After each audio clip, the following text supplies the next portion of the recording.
That's my quick comment. नमस्कार, मैं हूं Rakhi Jain. Let's make quick comment में आपका स्वागत है। आज हम भारत और अमेरिका के बीच हुए ताजा व्यापार समझौते पर बात करेंगे।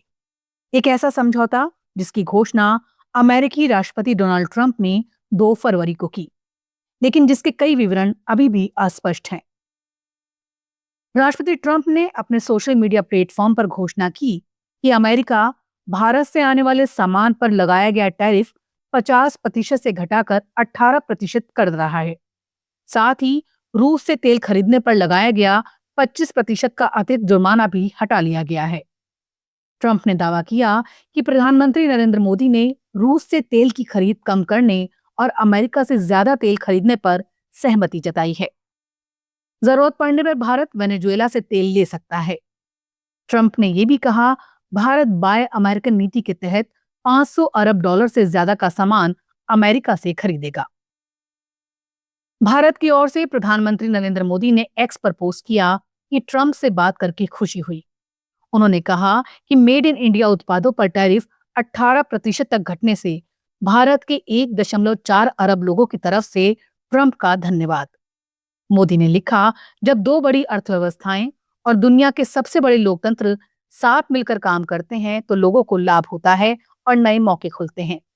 वो इस साझेदारी को नई ऊंचाइयों पर ले जाने के लिए उत्सुक हैं। वहीं केंद्रीय वाणिज्य मंत्री पीयूष गोयल ने मीडिया से पहला आधिकारिक बयान दिया। उन्होंने कहा, इस डील में किसी के हितों से समझौता नहीं हुआ है। कृषि और डेयरी क्षेत्र की रक्षा की गई है। गोयल ने कहा, इससे engineering, textile, marine goods, jewellery और मैन्युफैक्चरिंग सेक्टर को बड़ा मौका मिलेगा। निर्यात बढ़ेगा, रोजगार बढ़ेगा। उन्होंने विपक्ष पर निशाना साधते हुए कहा, राहुल गांधी जैसे नेता नकारात्मक सोच रखते हैं और देश को गुमराह कर रहे हैं। गोयल ने ट्रंप का धन्यवाद किया और कहा कि दोनों नेताओं की मित्रता ने ये डील संभव बनाई। जल्द ही दोनों देशों से साझा बयान आएगा। अमेरिकी राजदूत सर्जियो गौर ने एनडीटीवी से कहा कि डील लगभग तय है, कुछ तकनीकी कागजों पर दस्तखत बाकी हैं। उन्होंने इसे मोदी ट्रंप की मजबूत दोस्ती का नतीजा बताया और कहा कि भारत अब उन देशों में शामिल हो गया है जिन पर सबसे कम टैरिफ लगता है। अमेरिकी ट्रेड रिप्रेजेंटेटिव जेमिसन ग्रीन ने सीएनबीसी को बताया कि कृषि उत्पादों पर भारत ने पूरी छूट नहीं दी है। संवेदनशील क्षेत्रों में सुरक्षा बरकरार है। लेकिन इस उत्साह के बीच सतर्कता की भी आवाज है। Think tank global trade research initiative ने कहा कि घोषणा पर जल्दी जश्न मनाना ठीक नहीं। जीटीआरआई के प्रमुख अजय श्रीवास्तव ने कहा, कई सवाल अनुत्तरित हैं। कौन से उत्पाद शामिल हैं? समय सीमा क्या है? क्या भारत ने वाकई शून्य टैरिफ दिया है?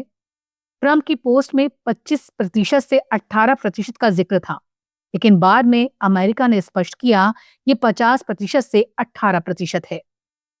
जीटीआरआई ने नोट किया कि स्टील, एल्यूमिनियम और कुछ ऑटो पार्ट्स पर सेक्शन 232 के तहत 50% और 25% टैरिफ बरकरार रहेंगे। 500 अरब डॉलर का आंकड़ा भी अस्पष्ट है। भारत अभी अमेरिका से सालाना 50 अरब डॉलर से कम आयात करता है। ऐसे में यह आंकड़ा 20 साल से ज्यादा का लक्ष्य लगता है। विपक्ष ने डील पर तीखा हमला बोला। राहुल गांधी ने लोकसभा में कहा, मोदी ने देश बेच दिया है। उन्होंने आरोप लगाया कि मोदी डरे हुए हैं क्योंकि अडानी पर अमेरिका में केस चल रहा है और एक्सटिन फाइल्स से भी डर है। राहुल ने कहा, ये मेहनतकश लोगों का खून पसीना बेचने जैसा है। कांग्रेस ने इसे राष्ट्रीय हितों के खिलाफ बताया। कुल मिलाकर ये डील भारत के निर्यात को बढ़ावा दे सकती है और अमेरिका के साथ संबंध मजबूत कर सकती है, लेकिन विवरणों की कमी और संवेदनशील क्षेत्रों की सुरक्षा ने सवाल खड़े किए हैं। जीटीआरआई की सलाह सही लगती है। जब तक संयुक्त बयान, टेक्स्ट और कार्यान्वयन की स्पष्टता नहीं आती, इसे राजनीतिक संकेत के रूप में देखना चाहिए। उत्साह के साथ साथ सतर्कता जरूरी है। आज के लिए इतना ही। ये समझौता हमें याद दिलाता है कि बड़े फैसले जितने उत्साहजनक लगते हैं, उतनी ही सावधानी से जांचने की जरूरत होती है।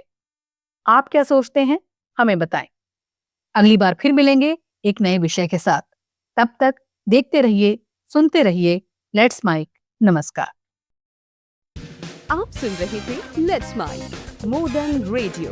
फॉलो कीजिए हमें हमारे सोशल मीडिया प्लेटफॉर्म्स पर।